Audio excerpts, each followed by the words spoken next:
Good evening. It really is a lovely one. I'm surprised so many of you are here. We should all be sitting outside. But we have some really wonderful birds to share with you. I'm Susan Taylor. I'm the Executive Director of the Friends of the Delaware Canal, here to share with you our program, Birds of the Delaware Canal from A to L.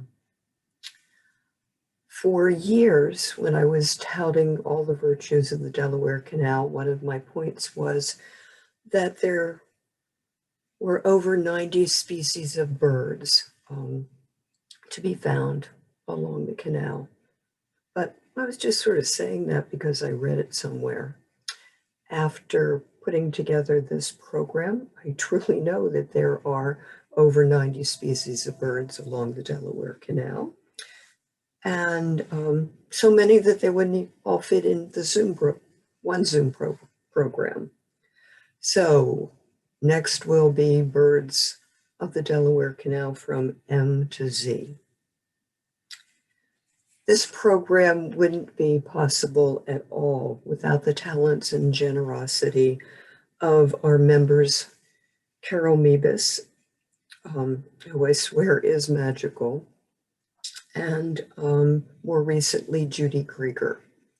Carole lives near Robsville, and she goes out on the canal nearly every day to see what she can find. And of course, she goes out with her camera, which really isn't very complicated at all. Little camera. And she comes back and looks at her pictures on the computer, sometimes finds surprises. And Judy Krieger does the same. The best part of all this is that both of them share with a friend so that all of us can see exactly what they did find. My thanks to Paula Hines, my assistant, who put together this PowerPoint. And believe me, choosing photographs is not an easy task. There's so many good ones to choose from. Okay. Since I'm not a birder, Carole and I talked last week about each of the species of birds that we'll be seeing tonight. And I'll refer to my notes. And please forgive me when I can't read my handwriting. To start, share Carole's advice, which is use your ears first. Listen, then you'll know where to look. And a handy helper is Google. You can just type in, what does an American robin sound like? And up will come the Cornell Lab of Ornithology's site, and you can listen to any kind of bird that you want to hear, and it'll help you identify when you're out in the field. Okay, if you have a question, you can use Q&A or chat, and I will try to keep up with them, though Zoom does continue to foil me somewhat as soon as I try to do that and interrupt the program. So I'll try to condense that a bit. Meanwhile, it's time to start. And I'm going to share screen.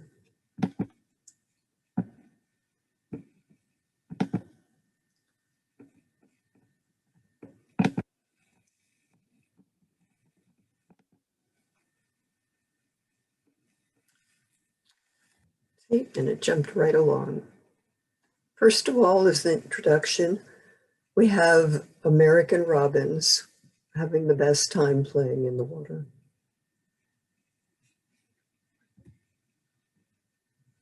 First comes the American crow. I think we're all familiar with crows and their loud caw, caw. There are also fish crows who look pretty much the same as an American crow, but their sound is very different.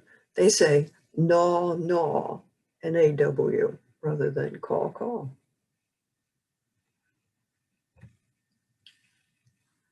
American goldfinches, quite the spectacle.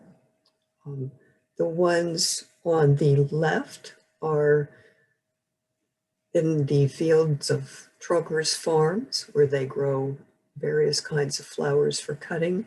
You have the female, which is a little drabber sitting on top of the sunflower, and the male busily eating the seed. And of course, on your right is the ever colorful male. This is an American redstart. It's a member of the warbler family. It's passing through now up from South America, heading north. And I thought it had a resemblance to a Baltimore oriole. And Carole said, oh, it's only about half the size of a Baltimore oriole. And here's the American robin, with its fame of being the spring bird. Actually, American robins are here all year round, depending on the food source. In the winter, they do indeed feed on berries, and you'll see whole flocks come in and essentially denude a holly bush or another sort of berry bush. Bald eagles, there are more and more, actually everywhere along the Delaware Canal. 6 different nests have been spotted. And this is thanks to the federal ban on the use of the pesticide DDT. It was affecting the eagle's ability to lay eggs that were strong enough to hatch. In 1970, there were only 3 bald eagles in Pennsylvania, and today there are more than 300. And another statistic just came through. In the lower United States, there are 316 bald eagles, and that's more than 4 times the number that were here 10 years ago. So bald eagles are making a real comeback. Perhaps we won't be phased at all someday when we look up and see it, the huge, majestic bald eagle. Eagles' nests are really very large and a little haphazard, as you can see. And here are 2 eaglets. Bald eagles lay their eggs late January into February. The incubation period is 35 days. And by Memorial Day, the eaglets grow so quickly that they're ready to leave the nest. The trick of photographing bald eagles is first to have a good lens, and secondly, hope that we have a cool spring just like we're having this year, when the leaves don't come out too soon and you can still see the eaglets in the nest before leaves obscure everything. Here's a Baltimore oriole. It's a weaver bird and weaves a hanging nest out of a variety of materials, including plastic.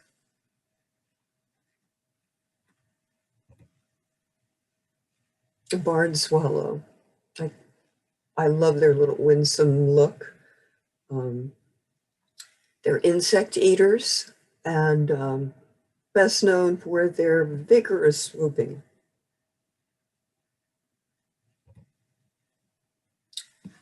Belted kingfishers, shy birds, very, very hard to get to sit still long enough to get their pictures. You have the female and the male, and they're fishermen. They eat small fish.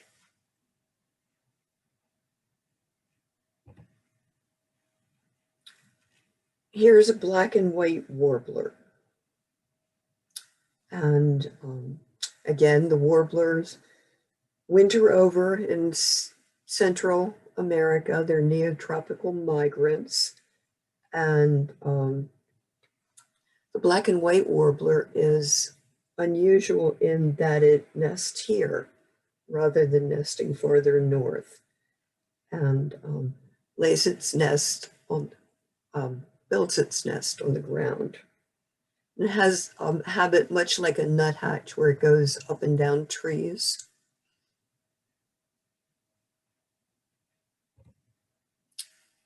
Here's a black-capped chickadee. Carole admits to trying not to get too hung up on identifying black-capped chickadees versus Carolina chickadees because they've hybridized and now they sort of all look alike.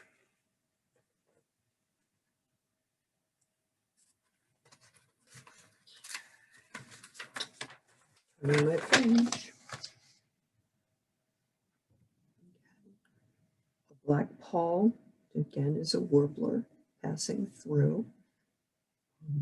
You'll notice that a whole lot of spring birds are yellow.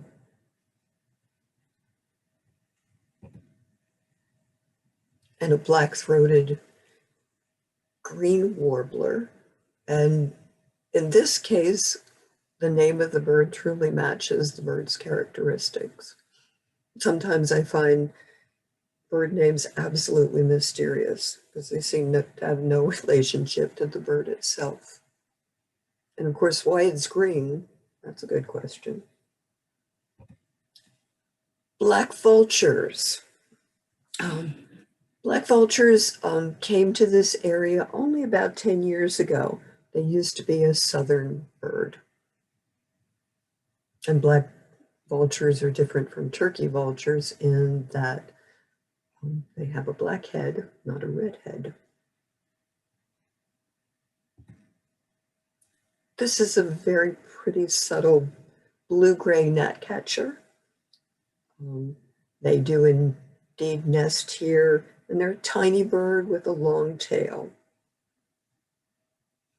And true to its name, it catches gnats. An insect eater. And we have the blue jay showing off the temperament that it so often displays when we see them at our bird feeders and flying around and being disagreeable with other birds.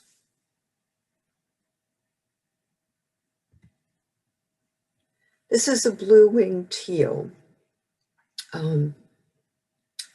It summers down south and comes through this area in February and March, heading up to the lakes in New England. It's lovely speckled breast and the Nike swoop there on the head. And here's a brown-headed cowbird. Most people don't think much of cowbirds because they aren't very nice. Cowbirds don't bother to make their own nest. They lay their eggs in the nest of other birds, such as warblers and tufted titmice. And then they let the other bird raise the babies too, which doesn't often turn out too well because cowbirds are sort of big. And if they're in the nest with little titmice or warblers, the cowbird babies just take over. So not much virtuous to say about cowbirds. It's a brown thrasher. It's in the same family of birds as mockingbirds and catbirds, and its population is dwindling because of diminishing habitat. These are buffleheads. Again, just passing through like the teal, and it's interesting that so much of the male's head is white, and the female just has the white cheek. Canada geese. We all know them, and we know how protective they are when they have goslings. And quite frankly, this is a small family. There are only 6 goslings. Canada geese mate for life. So, and they work together to raise the goslings. Though I have noticed in New Hope that I think Canada geese have daycare, and they leave the goslings with one family, and then the rest of them go out and play a little.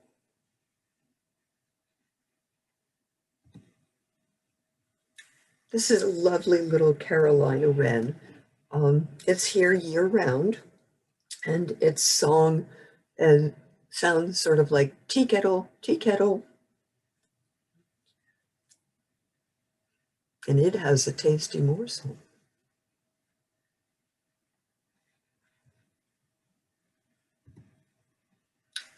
Cedar waxwing, only seen intermittently, a little hard to find, and it feeds on berries. And it has that distinctive eye black mask on its head. Here's a chipping sparrow,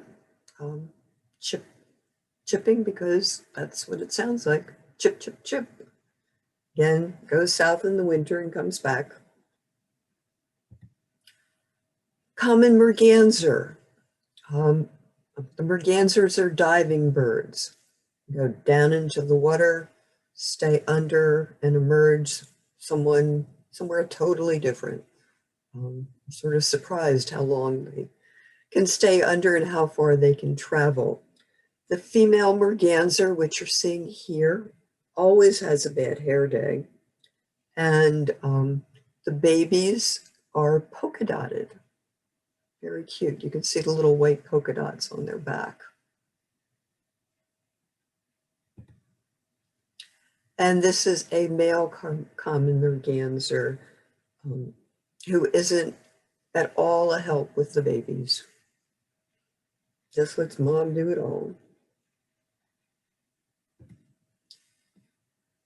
Here we have a common grackle.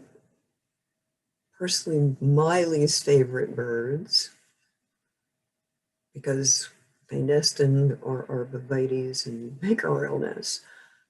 Anyway, their virtues are that they are iridescent, and when the male sings, he puffs himself up. So he's very full of himself when he sings.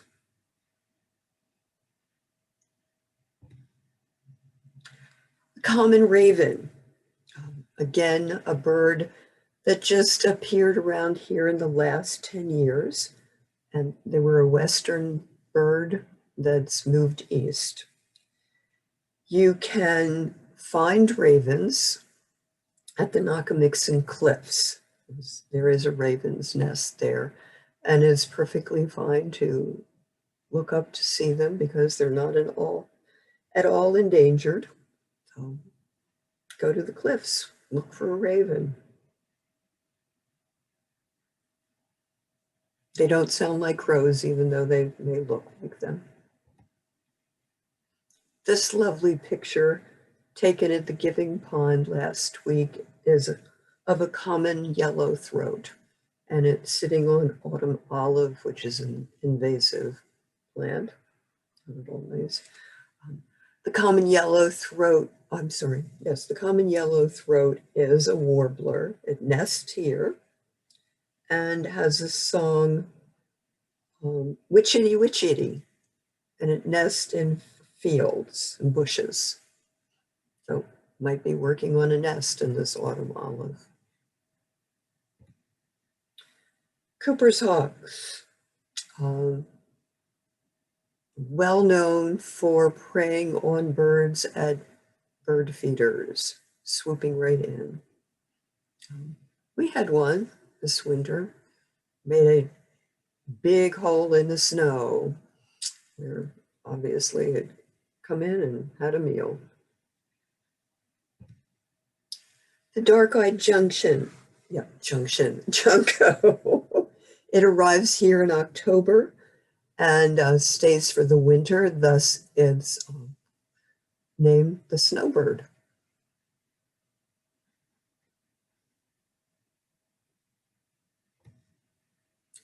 The double-crested cormorant, which is a water bird, and I think his little side crest are quite cute. A little hooked beak.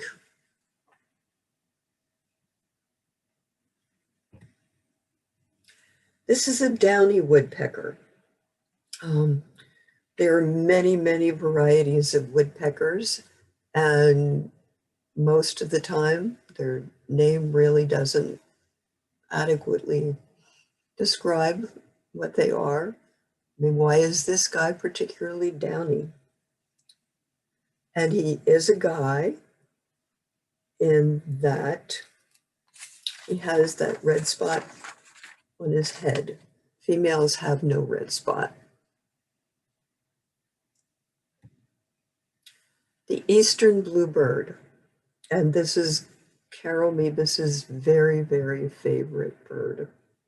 It's a songbird, and its population continues to increase because people have put up bluebird boxes in which they can nest. Because normally they would nest and hang out in open fields and lawns. And that habitat diminished, but bluebird boxes are helping to remedy that.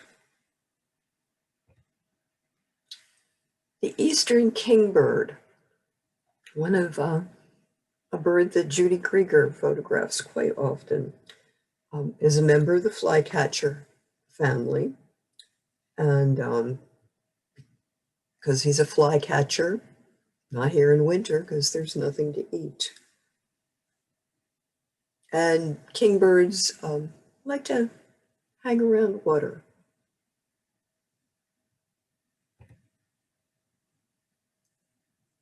Okay, the eastern phoebe. The phoebe is a true harbinger of spring. Unlike the robin, the phoebe is the sign that spring is almost or nearly here because it's in the flycatcher family and it only comes north when there's something to eat. They nest under the eaves of buildings and have been known to nest in camelback bridges under the caps of the trusses. And so when you go under Hazard's Bridge up in Upper Black Eddy, be quiet and careful. Maybe there's a phoebe there nesting. The eastern towhee. Okay. It arrives here from the south ahead of the warblers, and its song is drink your tea, drink your tea. And this one is definitely singing.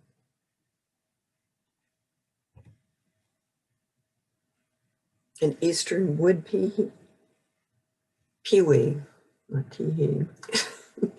Eastern wood peewee, another flycatcher, and they say their name, peewee. And they're unusual in that the male will keep on singing beyond the nesting period.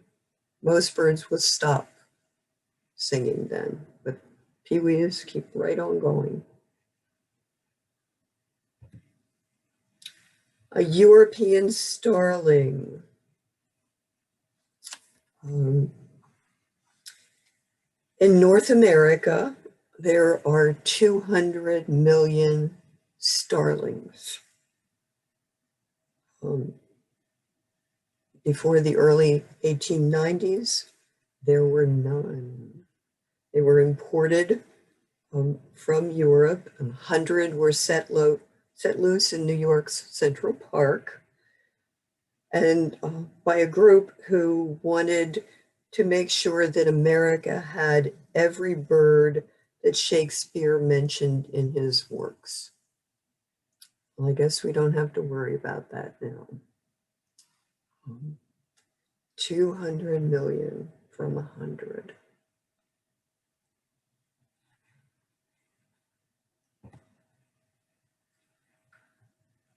This is a field sparrow. It has a pink beak, which is interesting. There are lots of different types of sparrows. And in fact, Carole told me that birders have a little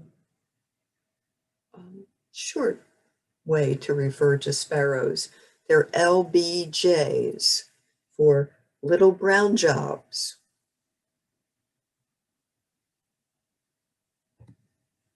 Here's a fox sparrow.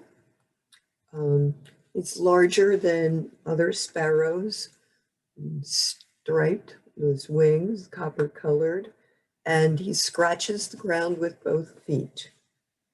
And they're not really very common here.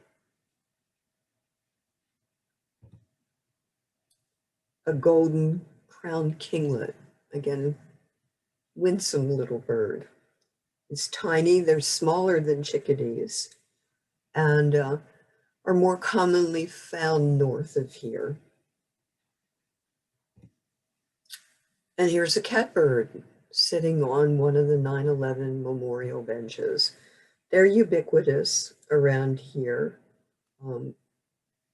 They come back from the south in April and May, and then are the bane of gardeners' existence.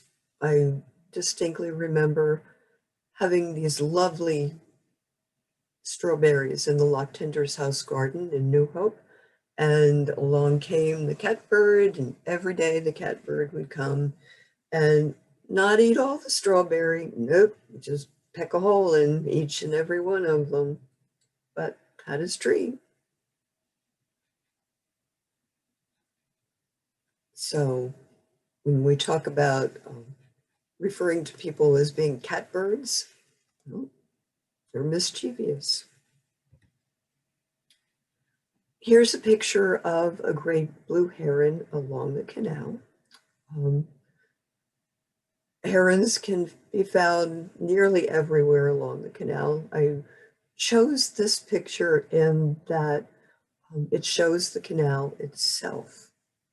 And that isn't often true when one's photographing birds. You're always definitely zoomed in.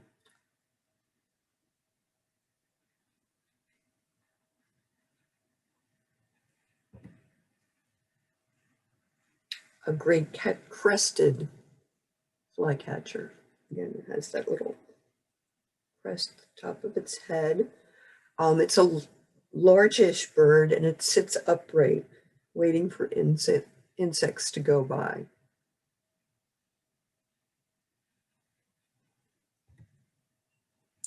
The great egret.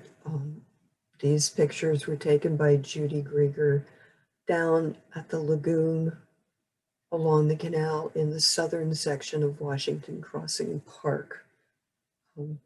They're a southern bird, and they're ubiquitous in Florida and South Carolina. But usually they'll appear here around August, but this year there is at least one here already, which is unusual, especially since it's been so cool this spring. Maybe it's confused. It's a lovely picture of a green heron, absolutely little in comparison to a great blue. And for 2 weeks now, we've had a green heron at Loch 11 in New Hope. It sits outside in the canal. I can see it from my window, and just stands there on a submerged log, waiting for something to come along to eat.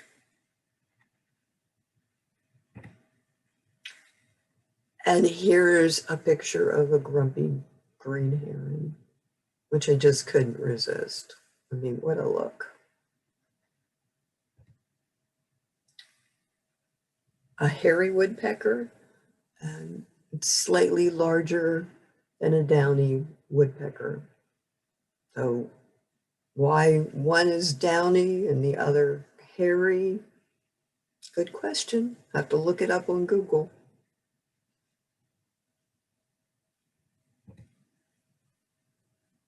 It's a pretty speckled-breasted hermit thrush. Okay. Thrushes are essentially birds that like to stay in the woods. Coincidentally, American robins are also in the thrush family.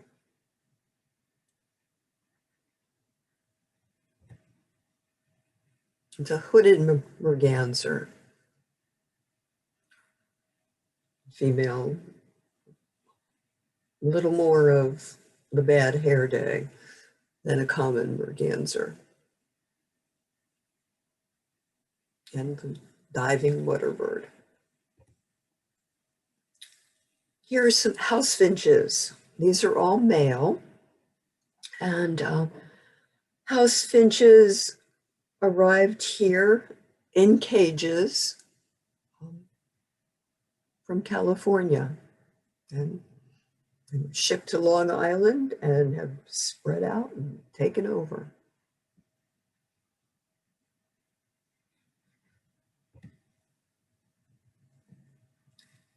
This is a male house sparrow, and it's not really a sparrow, apparently. It's a member of the weaver finch family. It's a more urban bird, and it's known to be on the aggressive side. And here's a house wren, and this one goes south and comes back, and they really like to make nests in bird boxes.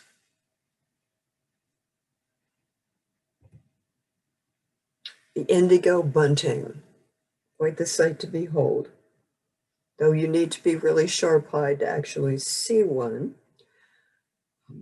They're neotropical migrants, and they do nest here. Now, I will tell you where you can go along the canal where you might spot one, because they've been spotted there quite often.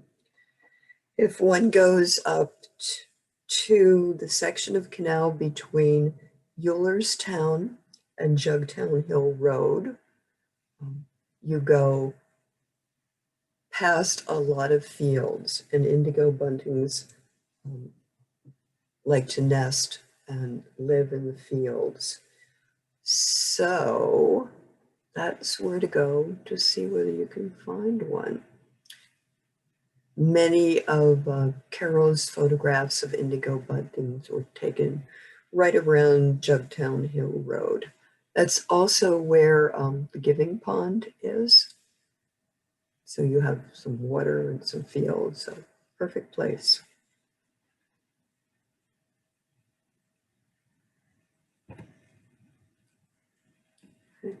Killdeer. Usually you see the killdeer from the canal when you look down into the river. Killdeer, let me just switch my page, lay their eggs right on pebbles. They don't make a nest. They just lay them right there on the pebbles, and come what may.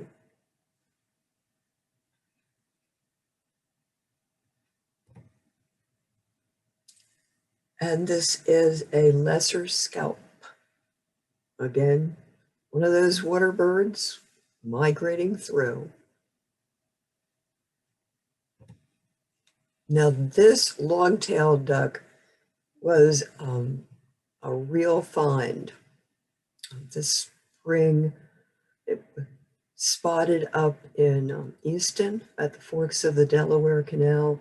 Word went out through the birding community and birders flocked to Easton to get a look at this thing. In fact, Carole took a funny photograph of a birder all decked out in camouflage, hunched down on the shore with his camera, waiting to get a shot of the long-tailed duck.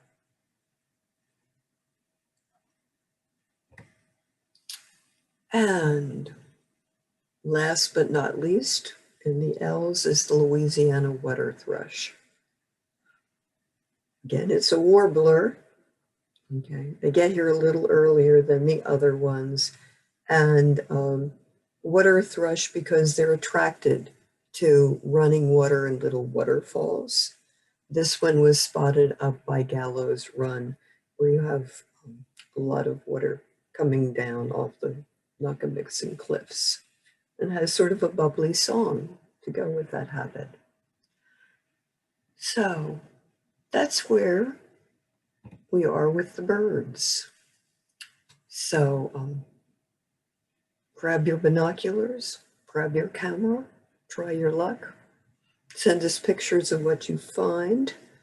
And nearly every day, we post a picture taken by Carole or Judy, or maybe me some days, of birds and other critters along the canal, or scenic shots. So our Facebook page is a treat. Lots of people say it makes their day every day. So you can find us on Facebook under Friends of the Delaware Canal. And that's where we are. We also have a section on our website of birds of the Delaware Canal, as well as other critters along the canal. And if any of you have questions, I think I have to stop sharing to answer them so I can go look at chat, because there's nothing in questions and answers. So here we go. Okay, and there is something in chat. A lovely photo. And thank you. Thank you all for coming. And Birds of the Delaware Canal M through Z will be coming in just a few weeks. So wait for your constant contact message and ask for your Zoom link and we'll send it to you. Ronald Stockham from Morrisville says no mallard ducks. That's because we stopped at L. So mallard ducks are next week. The friends don't necessarily do bird walks. There are lots of places that do. Audubon Society, certainly. Marathon Nature Preserve up north. The friends seem to have a lot of members who like to walk, and birding and walking don't necessarily mix well. Okay, I think we're done with our presentation tonight. Thank you all for coming. Please consider becoming a member of the Friends and checking out all our other activities. And good night. Go enjoy this lovely the end of the lovely evening. Good night.